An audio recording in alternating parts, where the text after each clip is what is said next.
We are the few good black men. Whenever we look around, we see and hear loud-mouthed black women screaming something emotional in our faces. And once again, the black man has to step aside as the woman now tears down the last part of our lives.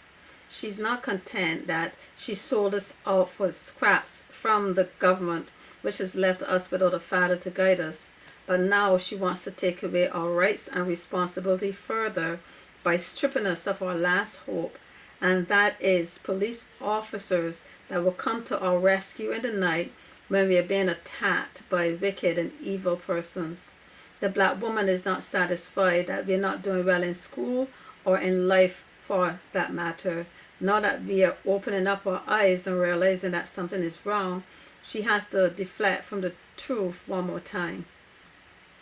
And the truth is that of our history, a history that did not start in America or the Caribbean, but in Africa.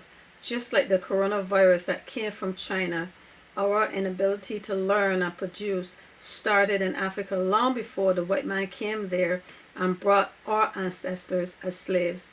And when we think about it, why would we want to identify with people who allow themselves to be treated less than human for 2 centuries? It is because black people are ashamed of this fact that they blame and point fingers at others.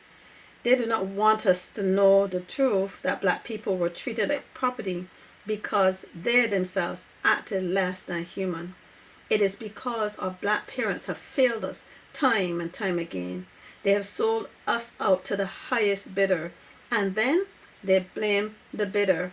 Our mothers think that when they shout loud enough, we will not have time to think, and because we want to love our parents, we have believed their lies. But our fathers had abandoned us long before slavery came. The so-called family structure in Africa was one man and many women. Women and children worked hard and lived in poverty. By the time that the white man came to Africa, our black parents saw another way to support themselves and sold us into slavery. The white man didn't even have to fight for us. Then black men ran away and left us to fend for ourselves once we got on the plantation. Oh, they shout, know your history, but don't want us to go to school and actually read and do well, or else we will read for ourselves and see the truth.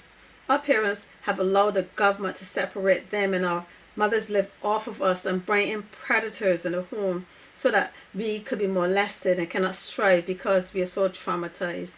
And our father does nothing to rescue us because he gets a free ride for not having to support us. And what results is what we see played out time and time again.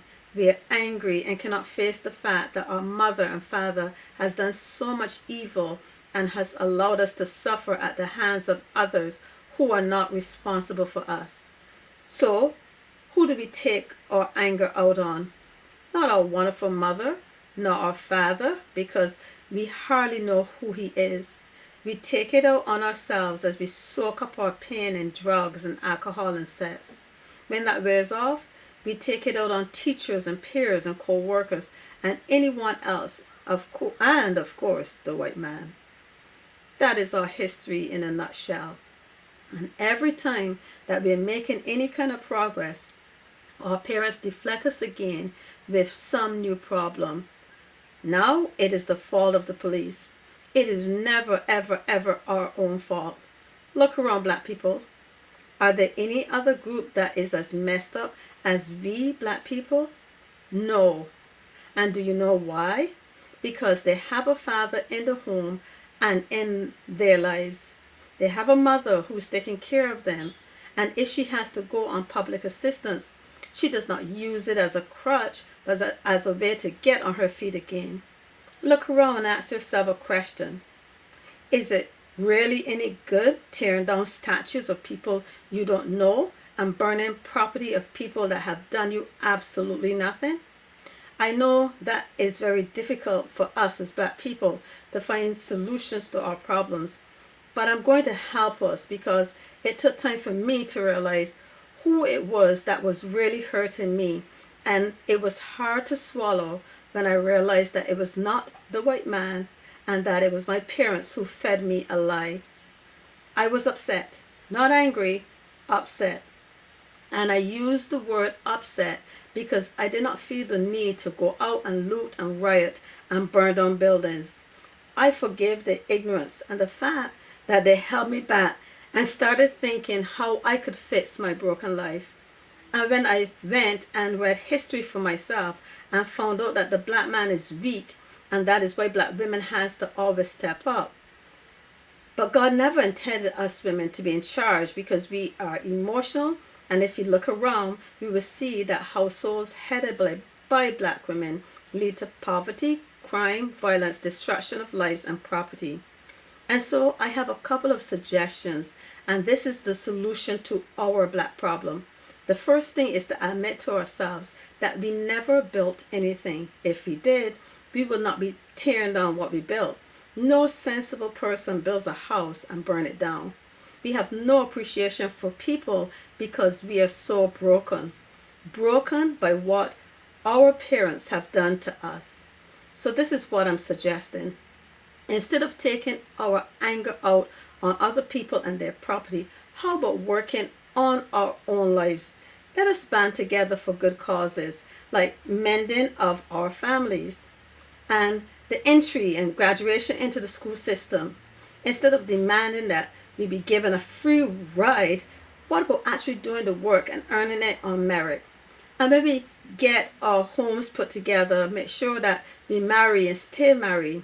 When we get in school, we will not allow it to be a daycare center or prison, but a place of actual learning. And instead of doing courses that do not matter, why don't we pursue courses of studies that would actually allow us to earn a decent salary?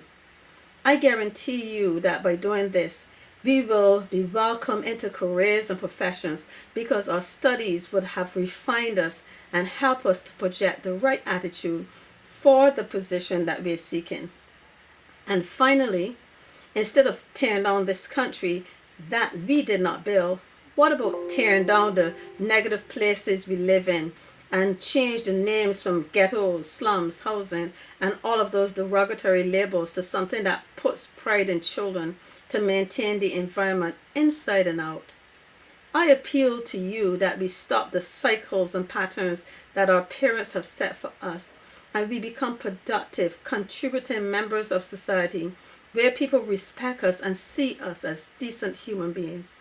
Let us leave the anarchy and terror for other countries that have not set up a system like that of America. And to those few good black men, how about stepping up and modeling what it means to be a real man, as too many black men only know how to be thugs and tyrants and bring shame to us. And to you few good black men, why not show us what it means to live civil, decent lives and be highlighted on television for accomplishments and not as criminals and offenders of the law that portray our race as people who are barbaric? Let us know our true history and let us change our destiny. Let us show ourselves and the world that we can lift ourselves out of the pit of despair on our own and we do not need any more handouts. Thank you.